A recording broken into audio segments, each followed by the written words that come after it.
Anyway po, maraming salamat po sa pagtitiwala nyo sa amin ni Sir Jobet, who's my manager, sa pag-invest nyo ng property sa Alvera, Porac, Pampanga. So Sir Rui, maraming salamat po. Guys, dandil tayo, ma'am. Ano po tayo? Yan. Maraming salamat po sa pag-invest. Thank you.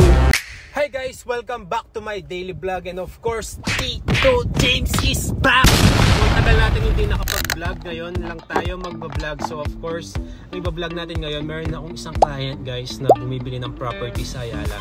So alam naman natin sa Ayala, it's a prime property at saka mga high-end property yung mga nandun. So malaking investment talaga siya.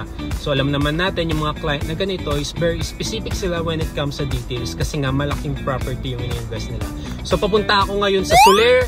So yun yung meeting place namin at itatry namin siyang i-close within this day. At kakayanin natin yan syempre, hindi lang naman ako, kasama ko yung manager ko.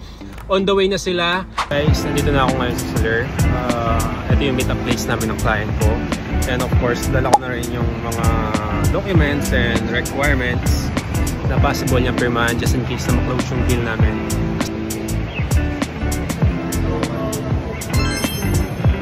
So kasama ko na rin yung isa sa mga manager ko, kausap siya ngayon. So stay tuned guys. Bibigyan kayong copy nito pero notarized. Pero ito na ba yung final contract? Hindi, CTS pa lang to sir. CTS pa lang. So upon turnover nun sir, pagka sa turnover ng project sir, DOAS na siya. Since pre-selling pa siya, CTS pa lang. For the titling to sir, for the preparation of her title. Tapos bawat gano'n. Page siya. Tapos kung dito.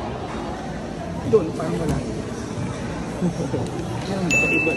Iba rin siya.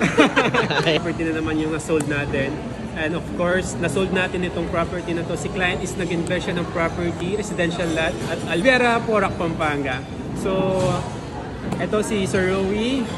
Masaya siya nag-invest ng property.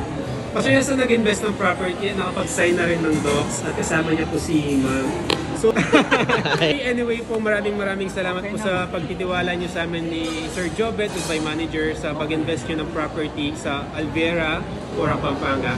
So, Sir Rui, maraming salamat po. Guys, dandil tayo, ma'am. Ano po tayo? Yan. Maraming salamat po sa pag-invest. Thank you. So guys, done deal. Nag-sign na si client. So guys, pauwi na kami.